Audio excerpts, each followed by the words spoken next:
কুড়িগ্রাম থেকে ব্রহ্মপুত্রের তীর ধরে গাইবান্ধার দূরত্ব অন্তত 17 কিলোমিটার। আর এই এলাকার হাজার হাজার হেক্টর বালুচরে লুকিয়ে আছে মূল্যবান খনিজ। শুধু এই অংশে দেশি বিদেশি একাধিক প্রতিষ্ঠান দীর্ঘ গবেষণায় বালুচরে আবিষ্কার করেছে ইলমেনাইট, কোয়ার্টজটাল, জিরকন, ম্যাগনেটাইলের মতো গুরুত্বপূর্ণ ও মূল্যবান খনিজ।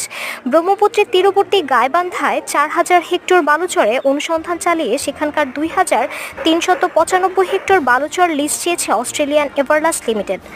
সেখানে সরকারকে 43 ভাগ দিয়ে খনিজ উত্তোলনের প্রস্তাব করেছে প্রতিষ্ঠানটি।